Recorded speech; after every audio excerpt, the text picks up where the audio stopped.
저는 오늘 진행을 맡은 김성철이면 좋겠지만 주성철입니다. 네, 그럼 오늘 두 감독님 모시고 많은 얘기 나누려고 하는데요.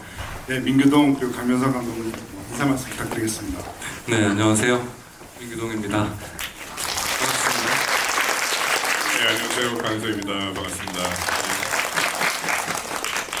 성철인지 몰랐어요. 이렇게 방구석도 오래 같이 하고 그랬는데 네, 아무튼 네. 일단 오늘 강윤성 감독님 게스트로 이제 오셔가지고 기본적으로는 강 감독님께서 이 파과 좀 어떻게 보셨는지 나중에 자세한 이야기를 나누기로 하고 첫인상 어떠셨는지 좀 여쭤보고 싶습니다. 저는 이거 시사회 때 봤는데요. 일단 액션이 너무 처음부터 끝까지 시원해가지고 재밌었고, 이혜영 선배님이 너무 매력적이었어요. 그러니까 저 나이에 어떻게 저렇게 소화하실까도 되게 놀라웠고, 캐릭터도 되게 멋있게 나왔고, 그리고 제가 잘 몰랐던 배우였는데 김성철이 이렇게 멋있는 친구였나라는 생각이 좀 들었었던 영화인 것 같습니다. 영화도 너무 재밌게 잘 봤습니다. 네, 사실 저도 민규동 감독님을 정말 오래전부터 이렇게 알아왔는데 감독님에게 이런 어떤 면이 있나라는 생각을 새삼했을 정도로 저는 정말 영화를 너무 재밌게 봤고요.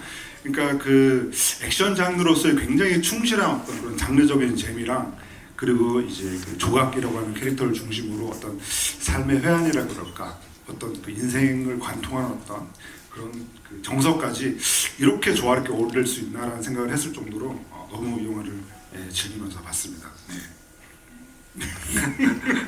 아니, 저는 처음에 파과에 대해서 전혀 정보가 없는 상태에서 이 영화를 보러 왔는데, 감독님이 민규동 감독님인 건 알고 있었고 이혜영 선배님 나오는 것도 알고 있었는데 이게 액션 영화인지는 몰랐어요. 근데 보고 난 다음에 민규동 감독님이 액션 영화를 찍었다고 하는 약간 놀라움도 있었고, 뜻밖의 되게 소화를 잘했다는 거에 대해서 약간 정말 연출을 잘하시는구나, 액션 연출을. 범죄도시 어떻게 좀 발톱에도 따라가 보려고 연구도 많이 했고 영감도 많이 받았고, 사실 그리고 또 이영 선배랑 먼저 작업을 하셨으니까 카지노에 네, 멋진 고회장님을 만들어내시기도 했고, 오늘 또 이제 강윤성 감독님 초대한 거는 저희 만난 지가 한 25년 돼요. 진짜 오래됐습니다. 네, 멀리 LA에서 미국에서. 네.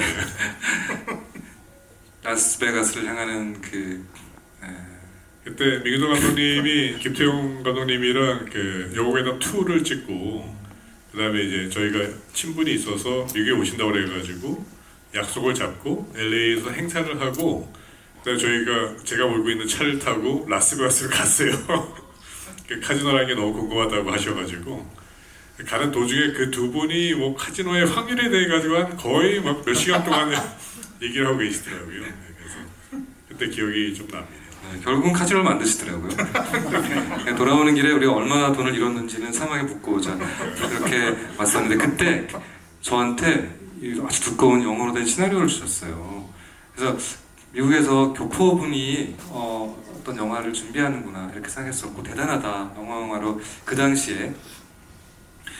저희가 그렇게 시나리오를 받아서 이렇게 봐줄 정도의 그런 감독은 아니고 이제 막 데뷔한 감독이었었으니까. 그리고는 제가 한국에 와서 이렇게 살다가 그냥 미국에서 데뷔하시고 미국에서 사시는 감독님인 줄 알았어요. 범죄도시가 너무 재밌게 봤고, 또 감독님 이미지에서 치는데 좀 익숙하긴 했는데 한국에서 활동할 거라면 상상을 못했던 거죠.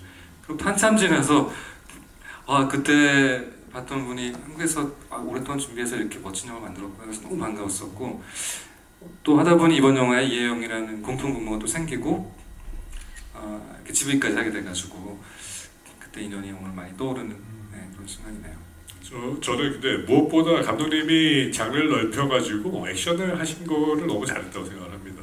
그래서 드라마적인 요소도 충분히 갖고 있고, 또 한 인물의 내러티브를 끌고 가는 걸 정말 잘하셔가지고 거기에 이제 액션까지 도전하셨다는 거에 있어서 정말 박수를 드리고 싶습니다.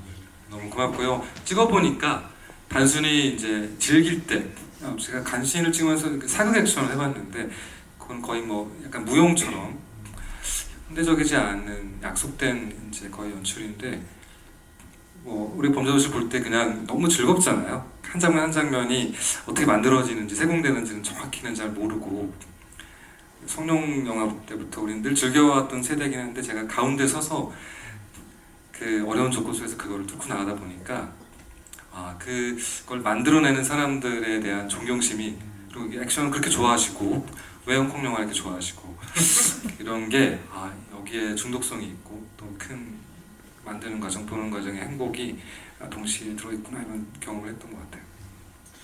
이제 그 이혜영 배우라고 하는 이 공통점에 대해서 얘기를 해주셨으니까 사실 이제 강효상 감독님께서도 이제 뭐 그렇게 긴 분량은 아니지만 그래도 이제 작업을 해보셔서 그 이혜영 배우와의 어떤 그런 그 케미라 이런 것 좀 궁금하거든요. 예를 들어서 그 최근에 이제 그 미션 임파서블 그 개봉을 앞두고 이제 톰 크루즈와 동갑이다. 예, 그런 그 1962년생이시고 또 다른 62년생은 양조위 배우. 양조위 배우도 62년생이거든요. 데미모. 네, 그렇죠. 서브스턴스. 네. 그 진짜 그래 무슨 일이 있었던 거야. 그렇구나. 네, 최민식 선배님도 62년생이시고. 계속 나오네요. 아무튼 그 예영 배우를 보고 저는 사실 진짜 좀 굉장히 놀랐습니다. 왜냐하면 예영 배우가 나와서 액션 연기를 한다라는 그 얘기를 듣고 이제 왔을 때 그 어느 정도는 그래도 일부 장면들은 당연히 이제 대역을 쓸 거다라고 이제 알고 이제 보는 거긴 한데 그 어느 장면에서 대역을 썼을까라는 걸 저는 사실 못 찾겠어요. 못 찾을 정도로 그런 액션의 강도라던가 어떤 동선의 연결 같은 것들이 너무 저는 사실은 잘 맞아떨어지고 되게 완벽해서 정말 놀랐었거든요. 그런 점에서 사실 그 예영 배우와 그 액션의 어떤 뭐 컨셉이라 그럴까 어떤 원칙 어떤 장면에서는 대역을 쓰고 어떤 장면에서는 쓰지 않는다라는 것도 좀 사전에 얘기를 나누셨을 텐데 그런 점들을 좀 굉장히 궁금합니다. 남자 배우랑의 아마 호흡법, 특히 젊은 남자하고의 호흡과는 상당히 달랐을 것 같은데요. 처음 이혜영 선배는 시나리오를 보고는 너무 액션이 많고 본격적인 액션 장르다 보니까 이거를 소화할 수 있을까 이런 회의적인 겁에 질린 시선이 있었는데 근데 본인이 또 보신 액션 영화 이렇게 예를 들면서는 너무 액션이 너무 별로던데 라고 해서 눈이 너무 높으셔가지고 아토믹 블론드 그거 별로던데 이렇게 이러셔서 이 높은 눈과 하지만 실제로 60대 배우를 60대 캐릭터로 쓰는 약간 이상한 가성비가 떨어지는 비효율적인 영화 캐스팅에 충돌이 있었던 거죠. 그래서 본인이 할 수 없다면 안 해도 된다 라고 저는 말씀드렸고 그러면서 키에슬롭스키의 블루를 보여주면서 이제 상실과 고통에 대한 드라마를 일단 잘 깊이 있게 표현해 주시면 된다. 할 수 있는 만큼만 하겠다 이렇게 말씀드렸고 하지만 이제 실제로는 그 이상을 해야 했죠. 이제 그 이상을 해줬으면 하는 마음이 있었고 그래서 준비를 했고 이 액션 설계를 했을 때는 사실상 거의 롱테이크에 특히 이혜영의 얼굴이 훨씬 더 많이 등장하는 그런 설계를 시작했었고 액션 대역은 26살이었어요. 물론 이혜영 선배 체형과 뭐 여성 스턴트가 많지도 않지만 그걸 찾는 것도 굉장히 어려웠는데 정말 서 있는 자세나 뭐 걷는 동작부터 다 다르잖아요. 그러니까 그 대역 배우가 결국 커버할 수 있는 건 한계가 있었던 거예요. 처음부터. 그래서 어쨌든 선배님 기준으로 큰 걸 먼저 짜고 연습을 많이 시켜서 이제 부상도 좀 적게 하고 이렇게 계획을 했었지만 선배님이 수용할 수 있는 트레이닝의 양도 굉장히 적었어요. 그래서 드라마도 하셨고 우리 집인가? 그래서 또 뭐 현장에 걸고 왔을 때는 내가 이 정도밖에 안 될 것 같아. 혹은 나는 이게 좋은 것 같아. 본인의 그 욕망, 현실 이런 것들 최대한 존중해서 굉장히 즉흥적으로 더 바꾸고 더 늦추고 그래서 본인이 너무 주눅들지 않고 그 다음에 액션을 위한 액션이 아니라 이것도 어쨌든 드라마가 더 중요해서 이 액션을 통해서 전달되어져야 되는 게 단순히 물리적 타격감이 아니라 지금 가지고 있는 상황적인 내면적 딜레마가 사실은 더 중요한 거니까 너무 부담은 갖지 말라고 하면서 이렇게 그래도 서서히 최대한 원래 설계 영수적으로 초대하려고 많이 했었죠. 그럼 강 감독님께서 보시기에도 그 예영 배우의 어떤 그런 액션이나 이런 것도 좀 어떻게 보셨는지 좀 궁금합니다. 그러니까 원래 이영 선배님이 카리스마의 거의 뭐 대명사이실 정도로 그 저는 이제 이영 선배님이 말하는 화법이 참 정말 대단하시다. 이제 그 말씀하신 거에 되게 무게감이 있고 카리스마가 있다고 생각하는데 이번에 파바에서 보니까 액션을 하면서 그런 이영 선배님의 카리스마가 굉장히 잘 매치가 잘 되더라고요. 그래서 액션 하고 난 다음에 유리병으로 이제 뭐 위협을 하면서도 링겔병을 위협을 하면서 나오는 그런 대사나 이런 톤이 아 선배님이 그 호흡부터 해가지고 정말 그런 조절을 굉장히 잘하신다. 완전히 그건 타고나셨다라는 생각이 좀 들고 저는 이영 선배님도 너무 잘하셨지만 김성철 액션이 참 너무 좋더라고요. 일단 카리스마도 있고 캐릭터를 굉장히 잘 잡았다라고 생각이 돼서 약간 싸가지도 없어 보이지만 그래서 어떻게 보면은 약간 그 이영 선배님이랑 김성철과의 그 케미가 그렇게 잘 어울릴 수 있지 않을까라는 생각이 드는데 어떻게? 네, 김성철 배우가 시나리오에 대한 이해도가 굉장히 높았고 연기의 난이도가 조금 있었죠. 왜냐하면은 그냥 계속 도발하는 그냥 뭔가 정체가 좀 애매한 모호한 아주 미스터리한 신입편이니까 건달처럼 뭔가 보이기도 하지만 사실은 속사정이 있는데 다시 한번 복귀한다면 정말 너무 잘 이해할 수 있는 맥락이지만 상당히 한 번밖에 보지 않는다. 이런 전제 속에서 전달하면서도 전달하지 않아야 되는 드라마를 갖고 있다 보니까 몸을 쓰면서도 그거를 다 표현해내야 되는데 아주 짧은 순간에 등장 빈도가 사실 자세히 보면 이렇게 많진 않아요. 그래가지고 어떤 욕망을 가진 사람, 어떤 전사를 가진 사람인데 몸을 어떻게 쓰고 어떤 액션을 해야 될까에 대해서 많은 얘기를 나누지 않아도 이미 너무 잘 이해하고 그 관계도에 대한 그 연기적 욕심도 굉장히 많았고 그래서 그리고 또 영화를 할 때 배우로서 개인 욕심도 있어서 이런 욕심 갖는 쉽진 않은데 이 영화는 조각의 영화다 라는 걸 딱 갖고 나는 이제 조각이라는 인물을 빛내기 위해서 여기서 존재한다. 그럼 자기 존재감의 목적을 정확히 알고 움직이니까 너무너무 시간이 지체돼서 항상 맨날 미안했던 거는 촬영 시간이 점점 없어져서 임성철 배우가 남은 분량이 이거를 남은 시간에 찍을 수 있어? 라고 맨날 미안하지만 이제 찍어야 될 것 같아 해가지고 한참 기다리다가 등장하면 빨리 찍어야 돼서 곧 끝나는데 어떡하지 빨리 찍자 그러고 끝내니까 다음에는 다르게 할게 그러는 다음에도 그렇고 마지막 장면까지 그랬어요. 그래서 마지막 장면 죽는 장면에서도 찍고 또 찍고 이렇게 보고 저렇게 보고가 아니라 그냥 한번 죽고 눈물을 흘리고 눈을 감는 순간 끝난 거예요. 다른 테이크를 못 가고 촬영 종료합니다 라고 이제 우리 스태프들 요즘 이제 또 굉장히 동작이 빠르잖아요.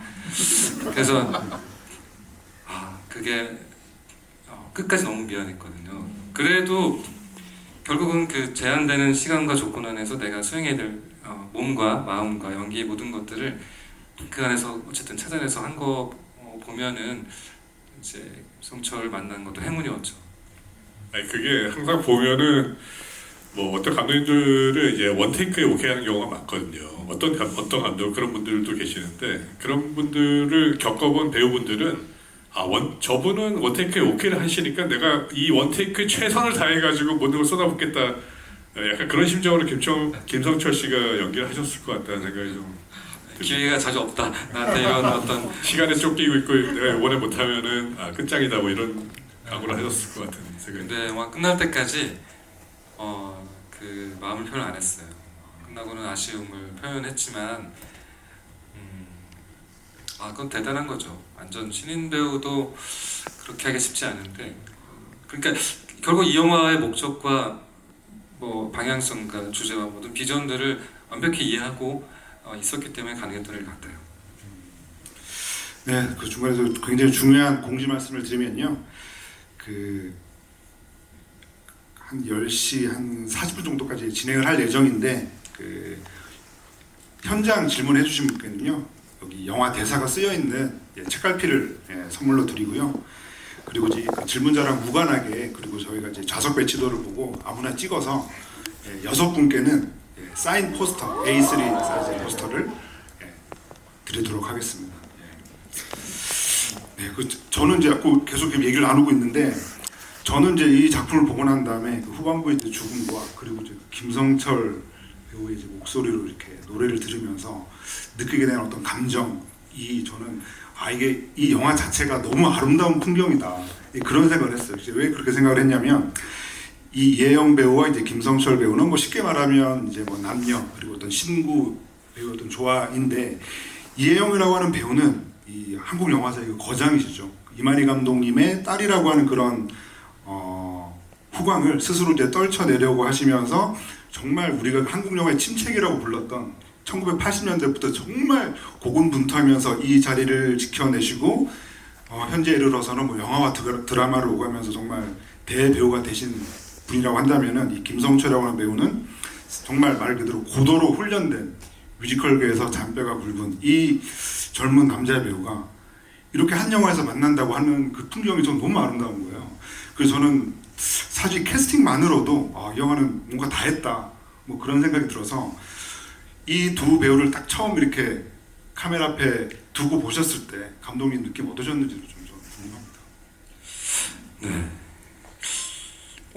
김성철 배우는 한참 이제 뒤에 만나게 됐으니까 과연 어떤 남자 배우가 이게 하나의 멋진 퍼즐로 이렇게 조화와 콘트라스트가 동시에 잘 이루어지는 배우가 될까 너무너무 궁금했었는데 운명적으로 김성철 배우를 만났어요. 근데 김성철 배우는 그때 액션을 너무 하고 싶어 했고 그리고 이미 이 텍스트에 대해서 소설을 읽고 이해도를 가지고 왔었고 그리고 그런 고민이 있었어요. 이 남자 배우들이 사실 너무 커서 큰 배우들이 많아서 이 영화를 시작할 때 60대 여성 노인과 30대 남자가 물리적으로 액션을 하는데 이게 대등하다는 사실 자체가 우리 관념적으로 너무 어렵잖아요.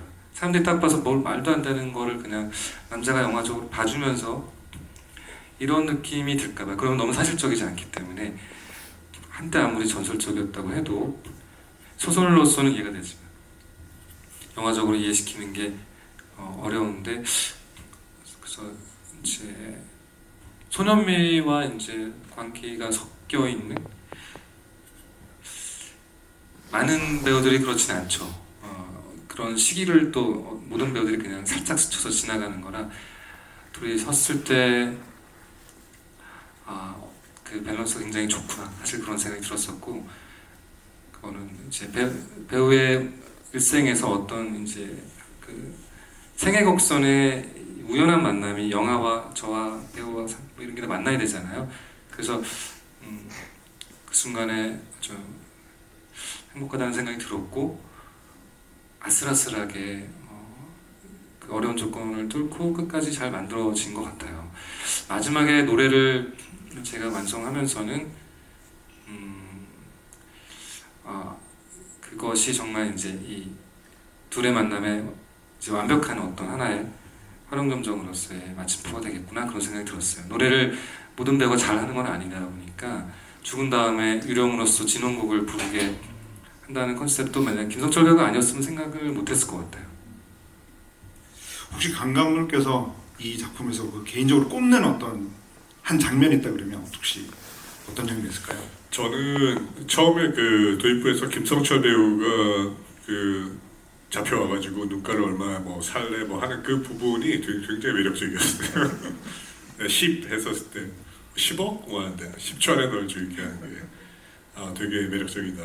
그래서 처음에 그렇게 캐릭터를 확 잡아주고 가니까 김성철이 어떤 인물이구나도 잘 보이고 그리고 저는 또 이 영화를 보면서 약간 좀 제가 몰랐던 새로운 배우들을 좀 알게 됐는데 신시아 배우도 되게 매력적이더라고요.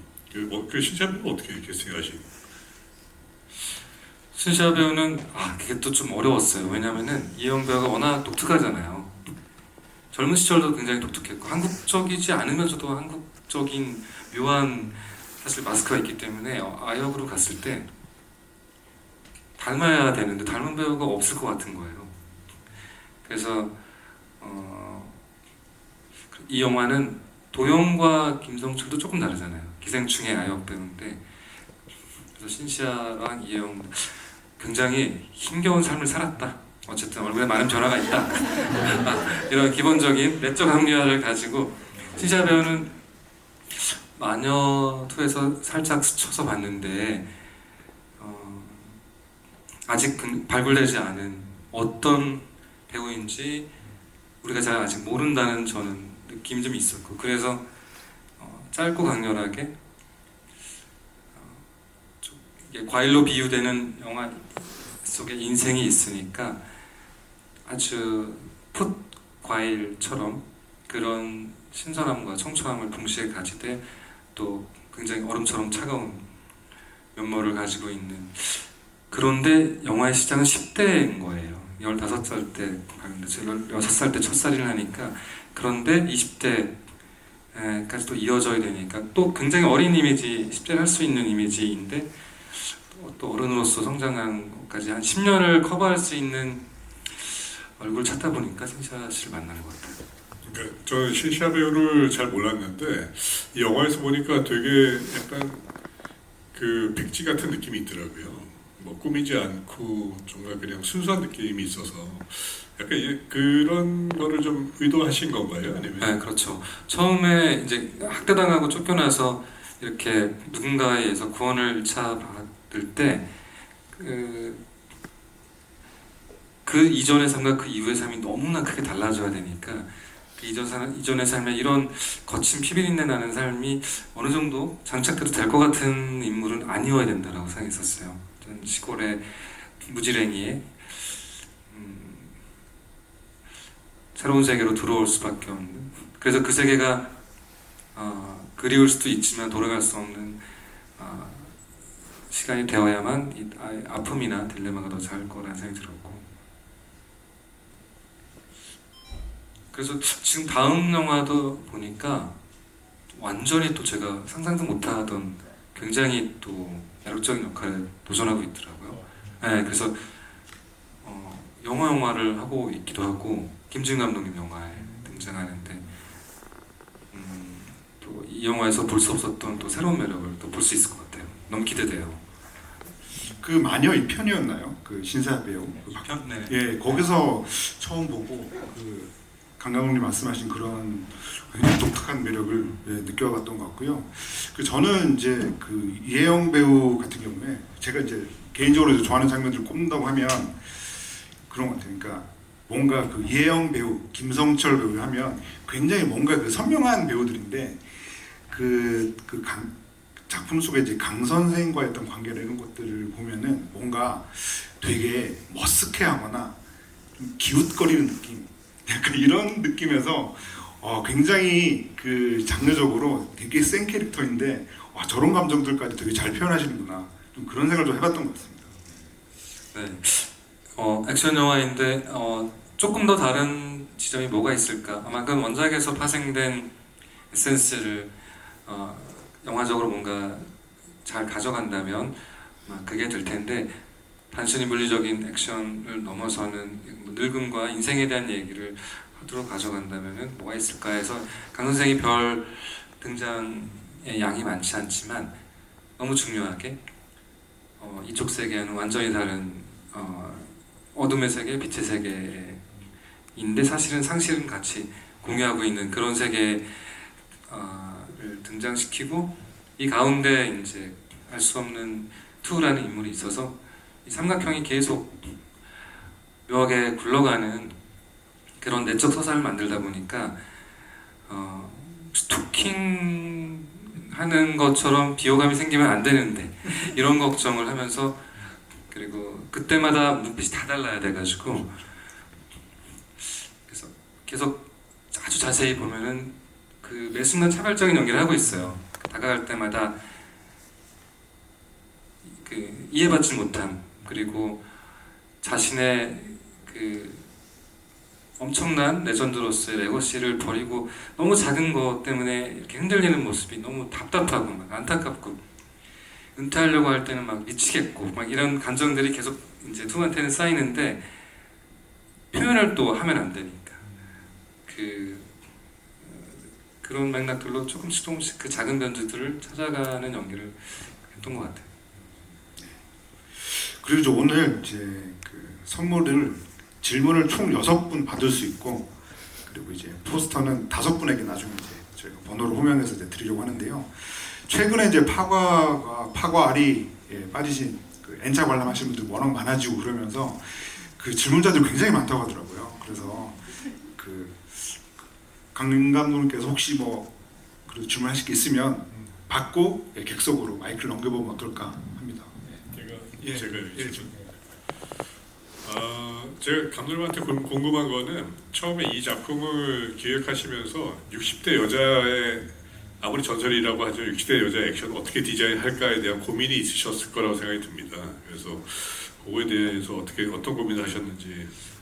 네, 이게 소설을 읽으면서 소설적인 재미가 있지만 영상화하기는 쉽진 않은 소설이었어요. 굉장히 분절적이고 과거 분량이 굉장히 많고 캐릭터와 내면 묘사가 굉장히 좋은데 서사는 이렇게 작가님의 표현에 이제 따르자면은 설명을 잘 안 하는 서술적 전략을 취했다는 거예요. 그러니까 이유와 동기와 내적 동기와 이런 것들을 잘 알려주지 않아요. 그러니까 뭐 예를 들자면 투가 헨리를 죽게 하는데 특별한 이유가 없어요. 영화는 그런 식의 전개가 안 되다 보니까 이제 촘촘히 서사를 만들었어야 되는데 그 중에서 이제 60대 노인이 결국은 거기서 또 핵심인데 이제 책의 서술은 너무 자유롭잖아요. 네, 현실로 딱 오는 순간 책을 읽을 때마다 이거는 안 되겠구나, 힘들구나, 불가능하구나. 그래 틸다 스윈튼 정도 되면은 키 180에 돌려차기 하면 남자도 나가 떨어지고 상실과 아픔도 늘 눈가에 주름에 있고 이런 계속 그냥 그렇게 뭔가 이혜영이라는 접점을 만나기 전에 다른 판타지로서 계속 이걸 풀어보려고 했던 것 같고요. 이혜영을 만났을 때는 실제 마음의 반은 그랬어요. 그냥 이혜영만큼만 되겠구나. 되는 만큼 원래는 액션전을 만들려고 했지만 그냥 드라마가 될 수도 있겠구나 생각할 정도로 이혜영 기준으로 생각을 했었고 하지만 우리 감독들이 그렇듯이 레퍼런스와 본 거는 많아서 이제 그 설계가 엄청나잖아요. 콘티가 정말 너무 화려했어요. 여태까지 보지 못했던 액션을 하려고 하니까 그림들과 그 클립들을 보면은 그냥 AI로 만들어야 되는 그런 수준의 액션 아이디어가 많았지만 자꾸 현실적으로 사실 내려오긴 한 거죠. 그래서 아마 사실 조금 더 액션은 영화에서 삭제된 부분이 사실 좀 더 있어서 좀 더 거친 액션들을 하시는데 액션을 위한 액션으로 느껴지는 부분들은 결국은 많이 압축이 된 것 같아요. 그렇게 됐었고 그러니까 아시안으로 오자면 양자경 정도의 그런 배우가 한국에 있으면 좋겠다. 어릴 때부터 무용과 무술을 그냥 일상으로 살아온 그런 배우가 있을까? 한국에는 잘 없잖아요, 그렇죠? 그래서 아마 이게 도전이었던 것 같고. 그래서 제가 좀 이어서 이제 뭐 질문 드리면 그런 것도 있으니까 사실 말씀하신 것처럼 이제껏 보지 못한 뭐 액션과 동작도 있고 사실 그 액션부의 어떤 그 장기를 보여주는 데는 굉장히 큰 동작도 있지만 사실은 이런 그 장르 영화에서는 작은 동작이 큰 차이를 만든다라는 생각이 들거든요. 그런 점에서 사실 가장 인상적인 그 장면들은 이렇게 머리에서 이렇게 비녀를 이렇게 뽑는 그런 작은 동작이 저는 너무 완벽했거든요. 그래서 그런 것도 엄청나게 연습하셨겠다 이런 생각이 들더라고요. 그런 거랑 이제 그거 타격감, 그러니까 본인이 당할 때 오히려 그 통증의 표현, 저는 그게 중요했던 것 같아요. 그 사람이 마동석은 주먹이 주는 쾌감이 있잖아요.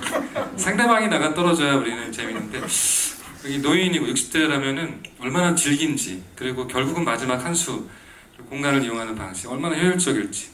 투가 고통을 즐겨서 이제 길게 천천히 죽인다면 상대방한테 고통을 주지 않고 어떻게 빨리 처리할 수 있을지. 그래서 마지막 결국 액션의 전략이 계속 죽지 않고 버티다가 한 수를 카운터로 날리는 방식이니까요. 그런 식으로 근데 통증의 표현, 신음의 그 샤우팅이나 그 연기가 담긴 어떤 소리를 너무 잘 내시더라고요. 그거는 액션 현장에서 잘 내지만 리딩 하다가도 일어설 때도 이렇게 막 그 힘들어하시는 일상 속에서 그래서 그런 거꾸로 반대의 지적도 있었어요. 이렇게까지 아파하는 거를 표현해야 될까? 그래도 레전드였는데. 네.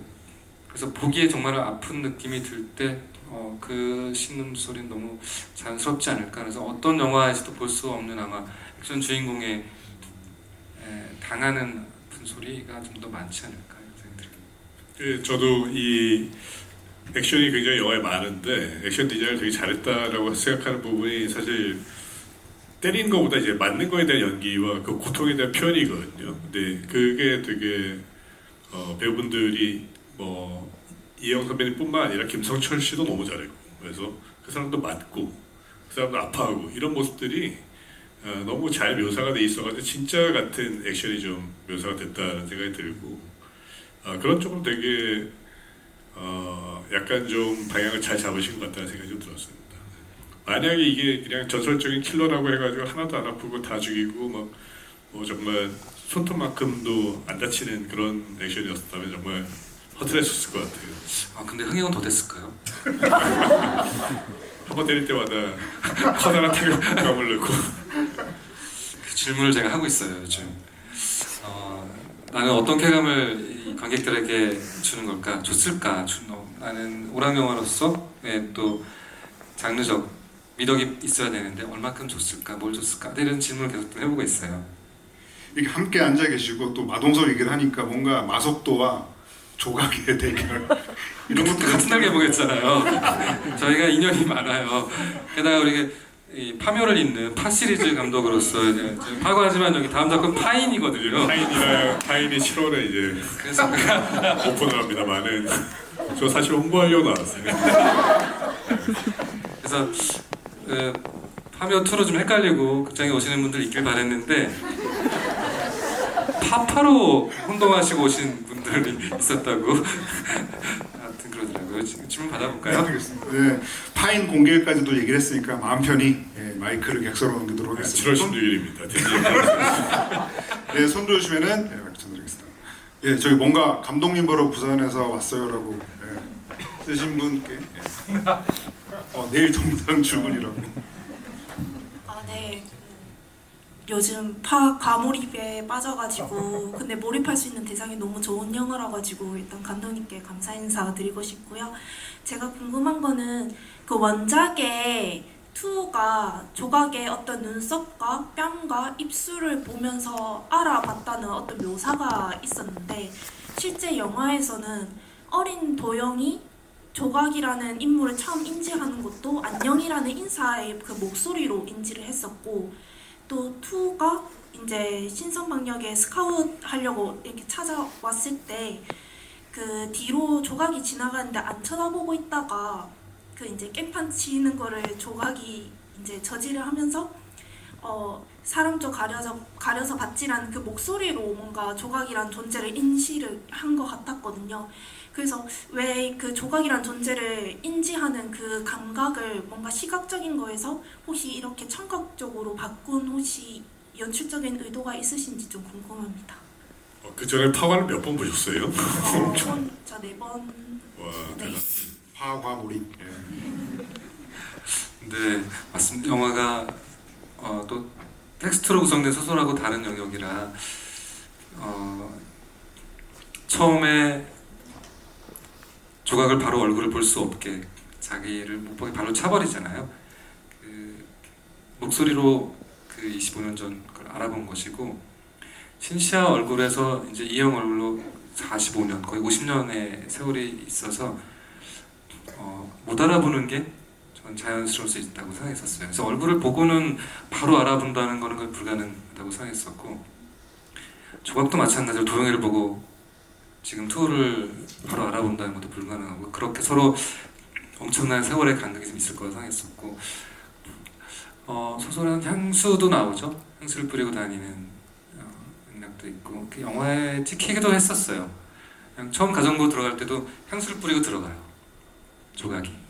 그래서 나중에 그 향수를 투우가 자기가 뿌리고 다니는 이런 설정이 있었는데요.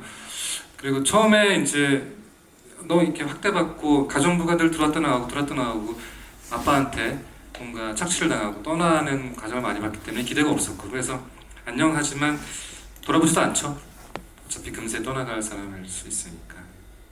근데 뒤에서 또 소심하게 뒷모습으로 이제 그림을 그리면서 계속 뒷모습이 남았고 제대로 본 순간이 거의 잘 없었는데 게임할 때나 자기 아빠한테 맞은 날 밤 막 복숭아를 먹으면서 자살 시도를 하고 그거를 다시 구해주고 원래 침대에 눕히고 이런 원래 연결이에요. 그래서 그때 머리카락도 스치고 약 줄 때 뭐 옆모습에 살결도 있고 여러 가지가 있지만 지나치게 센슈얼한 느낌이 들었었어요. 그럼 실제로 촬영을 하다 보니까 그래서 그게 텍스트와 영상의 좀 차이인 것 같아요. 어떤 것은 너무 노골적으로 그게 드러나는 순간 어떤 상상의 여지나 맥락들을 많이 제한해버리는 게 있더라고요. 10살, 11살 때 그때 생각해보면은 저는 세상을 다 알았다고 생각했거든요. 지금 생각하면 우리 10살 보면 너가 뭐 이렇게 생각이 들지만 그때는 진짜 세상이 너무 싫고 막 죽고 싶다는 생각도 많이 하고 그러니까 도영이의 그 세계 안에서는 여성으로 볼 수도 있고 그 작은 것들이 큰 터치일 수도 있고 그런데 그걸 제가 촬영으로 정말 아무리 어떻게 해보려고 그래도 이게 실제로 지금 흰머리인데 이게 겉머리는 가발이잖아요. 찰랑찰랑이 너무 안 돼요. 기술적으로도 그게 안 되는 것도 있고 아무튼 너무 약간 섹슈얼한 접근은 아니어야 그게 훨씬 긴 25년에 걸친 그 자신의 집착과 그 공허를 끌어줄 맥락이 된다는 생각이 들어서 일단 사운드로 갔고 향기는 영화로 도저히 표현이 안 돼서 표현할 수가 없었어요. 그런데 어느 순간 이혜영 선배님이 제가 촬영하는데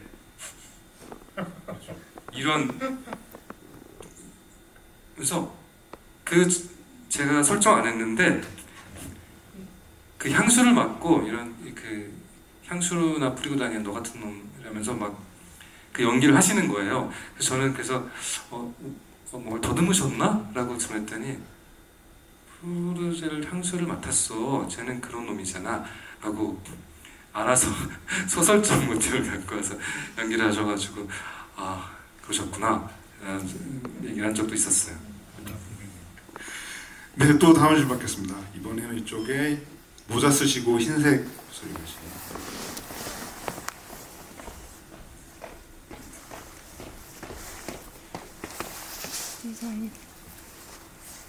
네, 저는 7번 봤는데요. 약간 경쟁하는 거 아니에요? 다른 건 아니고 궁금했던 게 몇 가지 있었는데 일단 그 투가 총격전을 준비를 하잖아요. 사실 그 과정 속에서 조각이 죽을 수도 있는 건데 그걸 목적으로 그것을 열었는지 아니면은 이제 레전드니까 죽지 않을 거라고 믿었기에 그걸 준비했던 건지 그리고 마지막에 죽고 나서 그림 일기를 그릴 때 회전목마가 해니를 태웠을 때는 움직이지 않았거든요. 근데 그림 일기를 그릴 때 회전목마가 움직이는 장면이 나왔어요. 그 연출을 하게 된 의미가 조금 궁금했습니다. 그 두 가지요. 네. 저도 질문을 많이 했어요. 특히 촬영하다 보니까 실제로는 거기 한 3-40초 액션이 더 있거든요. 그 총격전이 더 많은 사람이 있었고 더 많은 사람을 죽여요. 그런데 총은 제어할 수가 없고 저기서 살아남는 게 굉장히 우연일 수 있잖아요. 어떻게 여기를 통과할까? 투는 믿었겠구나. 그 생각을 할 수밖에 없었고 그거의 대칭은 그거예요. 그 구덩이에 묻히잖아요. 벌레 덩어리 속에 묻혀서 살아나와야 되는데 만약에 투가 조금만 늦게 오면 질식해서 죽을 수밖에 없잖아요. 본인도 목숨을 걸고 투를 유혹해내죠. 그렇게 반반이지만 목숨을 걸고 하는 싸움이어야만 형성되는 둘의 정말 말도 안 되는 그 딜레마의 맥락으로 극적으로 확장이 된 것 같고 또 한 가지 그 목적은 영화에서 레전드라고 말은 계속 외치는데 그런 건 이 영화 아니라 어디에서나 막 흔하게 나오는 이야기인데 이 사람이 레전드라는 걸 보여줄 방법이 도저히 없는 거예요. 그 원형과 네모가 있는데 그래서 원형은 투의 목적대로 여전히 살아있고 은퇴할 만한 사람이 아니고 한때 레전드였다는 거를 보여주는 액션을 위한 물리적 스펙타클의 유일한 씬인 거예요. 드라마가 없는. 물론 우층에 블루투스 스피커로 해니의 목소리가 나오니까 다급하게 투의 유인대로 5층까지 가서 남아있는 총으로 빠른 시간 안에 뭔가 해결하려면은 거기 널려있는 밧줄과 실제 헌팅 갔을 때 그냥 있던 밧줄 저희 그대로 썼어요. 묘하게 그게 있길래 그런 설계로 우리가 보기에 최대치에 한때 정말 날라갔었을 툼레이더의 그 이해영을 보여주고 투가 결국 하려는 메시지는 거봐 여전히 아름답잖아. 여전히 당신은 최고잖아. 당신은 진짜 그렇게 주눅 들어서 은퇴할 사람이 아니야 라는 메시지를 이제 조각한테 계속 하고 싶은 거죠. 난 살아남을 걸 알았어 라고 이렇게 그런 맥락에서 해봤던 것 같아요. 네. 그래서 원래 대사도 있었어요. 그러니까 역시 당신은 최고야. 그 죽어가면서 하는 대사 중에 그 대사들이 좀 더 많았었는데 실제 김성철 배우가 그 연기를 하는 순간에는 내가 몇몇 대사는 도저히 할 수 없을 것 같다라고 해서 본인이 수용할 수 있는 대사로 대사들이 조금 수정이 됐어요. 그래서 지금 영화에 남아있는 거고 그렇게 됐어요. 그래서 영화 안에 판타지가 좀 있죠. 저는 그렇게 생각해요. 지하세계 자체가 판타지고 액션에서도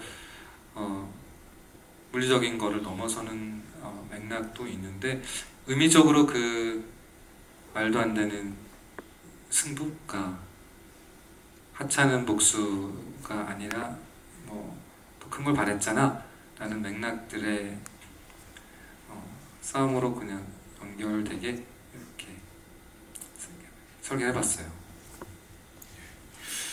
7번보다 더 많이 보신 분 계신가요? 예, 저기 제일 끝에 예. 바로 손을 드시네요. 정말 너무 다행히도 8번을 봤는데 네.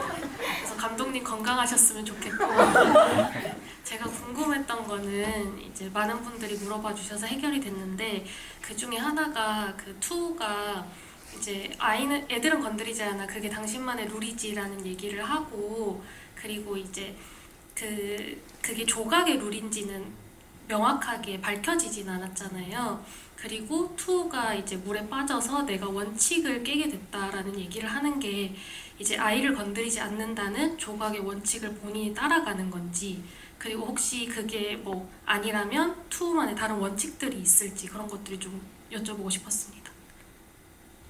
네, 그 자기가 이제 손 실장이 옥상에서 대화할 때 평생 실수 같은 거 하나도 한 적도 없어? 그러니까 본인에 관련된 실수나 오류의 흔적이 누가 아는 사람이 없을까 했는데 아무도 모르는 완벽한 전설로 이해되니까 그걸 한번 체크를 해본 거고 자기를 살려준 절대절명의 그런 이상한 원칙을 어긴 조각의 카르마가 이렇게 돌아온 거잖아요. 그러니까 나를 살려준 이유는 아이를 정말 건드리지 않는다는 원칙이 있구나. 자신이 아이였었고 아이로서 학대 당했었던 맥락 때문일 수 있겠구나. 투우가 그 과거까지는 모르겠지만 그 대사를 과거를 결국 알게 됐죠. 밥 먹을 때 알려줬으니까. 그런 맥락에서 그 원칙이라는 맥락을 썼던 것 같고 아니 애는 안 죽이지, 애는 안 건드리지 그런 걸 썼던 것 같아요. 투우가 아주 사람을 투우 말대로 고통스럽게 천천히 막 전시적인 화려한 이런 살인을 이렇게 막 해오던 자기 캐릭터 맥락 속에서 아이를 유괴해가지고 그걸로 누구 사람을 유인해서 결국 내가 싸움을 하고 이거 자체가 뭐랄까 자신이 여태까지 살아왔거나 자기 좀 비겁한 작전을 쓴다고 생각했던 것 같아요. 거기서 인용된 거는 호밀와테 파스쿤에 나온 그 방황하는 청춘의 맥락이 조금 있는데요.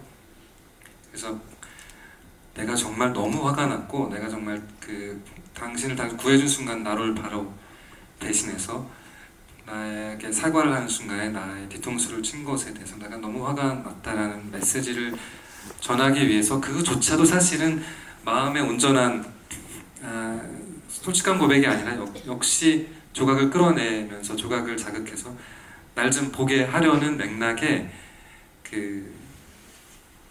안간힘이라는 생각이 들어요. 그 정도인 것 같아요. 아까 저분이 2개 질문했으면 제가 둘 다 답을 했었네. 아니요. 하나 남았었어요. 어? 하나 있었어요. 그래서 뭐였잖아요? 네, 회전목마가 화정마는 네. 저는 답을 한 것 같은데 네 그거 조각이 죽은 이제 사찰에서 49제를 지내면서 이제 식구로 둘을 소개하면서 다시 한번 시선을 마주치죠. 싸우러 가기 전에도 시선을 한번 놀이공원에 있는 걸 마주쳤는데 그때 놀아주지 못했고 내가 생각하는 천국의 폐 놀이공원이 아니라 이제 움직이는 같이 같이 탔으면 하는 것들을 조각의 마음속에서 살려준 거라고 생각했어요. 너가 있는 곳에서 돌아가길. 거기가 자기 해니를 태웠었지만 사실은 그림 일기에 보면은 후드를 칠하고 있는데 본인이거든요. 해니를 놓고 그리면서 사실은 본인이 탔으면 하는 그림을 그리고 있었기 때문에 조각이 봤을 때는 그게 멀쩡하게 움직이는 회전목마로 표현되기를 바랬었어요. 그래서 관객들이 보기에 아주 미세한 이제 7번 정도 보면 볼 수 있는 기억이 안 나죠? 무슨 장면인지. 저는 이렇게 복잡한 지분이 처음 봐요. 그래서 관객들의 무의식 속에 앞에 주인공을 보고 있을 테니까 무의식 속에 들어갈 수 있게 영화 속에는 이제 그런 장치들이 좀 많이 있죠. 이렇게 읽어주셔서 고맙습니다. 거의 무슨 학술 토론회 분위기예요. 솔직히 무슨 말인지 못 알아들었어요. 그래서 오늘 그 게스트가 강효성 감독님 이어서 오신 분들도 분명히 계실 텐데요. 강효성 감독님께 질문 있으신 분 계시면 줄 받겠습니다. 감사합니다. 질문이 없어서.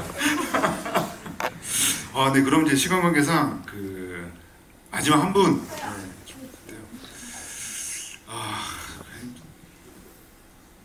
감독님 되게 유심히 보고 계신데. 강 감독님이 한번 골라주시고. 저 가운데 지금 손을 들고 계신 파란 분, 예. 두 분이 둘 중에 누구? 네, 그 안경 쓰신 분. 예. 감사합니다. 방금 엔딩에 관한 질문을 좀 드리고 싶었는데 조각 OST에서 보기로는 마지막에 목사의 교회 씬에서 조각이 네일아트가 되어 있었던 것으로 봤는데 맞을까요? 혹시 감독님? 맞나요? 몇 번 보셨나요? 저는 4번 봤습니다. 무슨 질문인지 이해 못하실 것 같아서. 그래서 네일아트가 되어 있는 걸로 봤을 때 소설의 장면을 가져오시려고 했지만 영화적 결말은 또 다르게 신성박역을 새로 또 지켜가는 그런 느낌으로 가셨던 것 같은데 저는 개인적으로는 그 결말이 더 마음에 들었고요.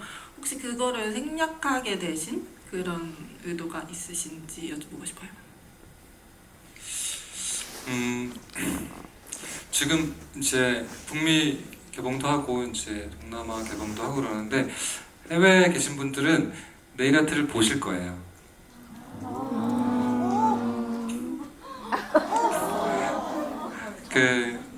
화려하게 새겨진 네일아트 사실 영화에도 남아있죠. 일기를 놓을 때나 말씀하신 것처럼 맞아 비녀를 뺄 때 네일아트가 되어 있고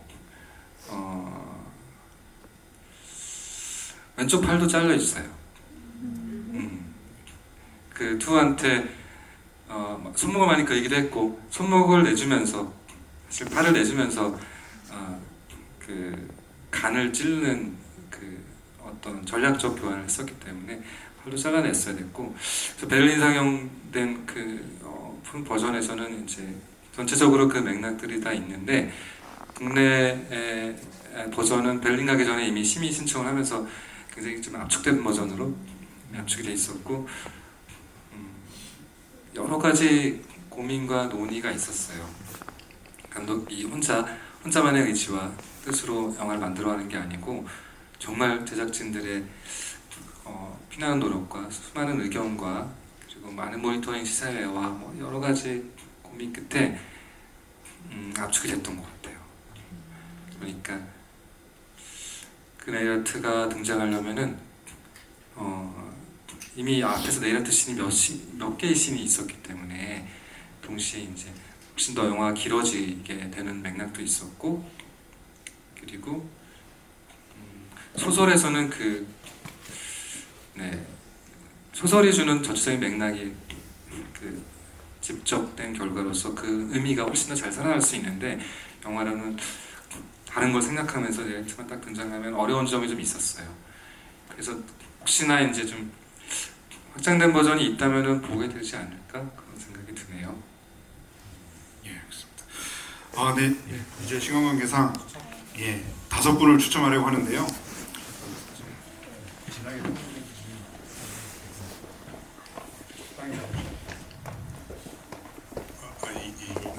네. 하나 골라주세요. 포스터 추첨까지 끝이 났는데요. 저는 너무 재밌었습니다. 너무 재밌었고요.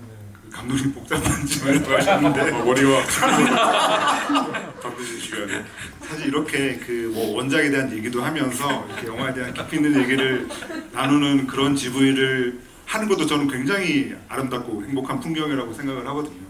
그리고 또 개인적으로는 제가 또 워낙 좋아하는 두 감독님이시고 한국 영화계에서 가장 목소리가 좋은 두 남자 감독님과 함께한 자리여서 굉장히 귀가 호황했습니다. 내 귀에 캔디라는 말이 이럴 때 쓰는 게 아닐까라는 생각이 드는데요. 아무튼 두 분 마지막 인사 말씀 들으면서 마무리하겠습니다. 네, 우선 이렇게 좋은 영화 GV에 불러주신 민 감독님한테 감사드리고요.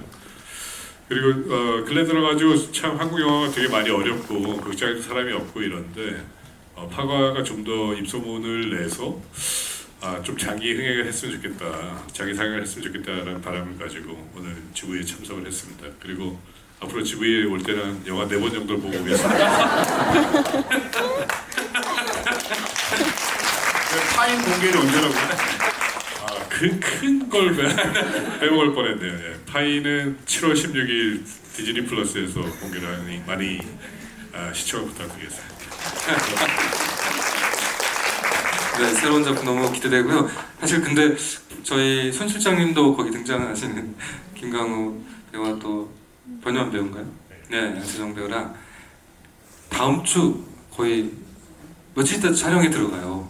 그래서 여기 지금 오실 수 없는 분인데 이영 배우에 대한 애정도 있고 저랑 같이 옛날에 그 라스베가스에 소중한 인연도 있고 영화를 너무 어쨌든 감사하게 좋게 봐주셔서 이 자리 너무 빛내줘서 너무 고맙고요.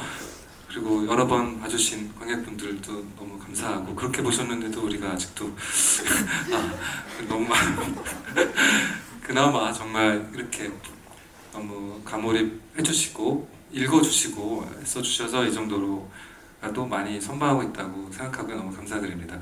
또 다른 기회가 있다면은 우리 뵙기를 희망해 보면서 오늘 너무 와주셔서 고맙습니다.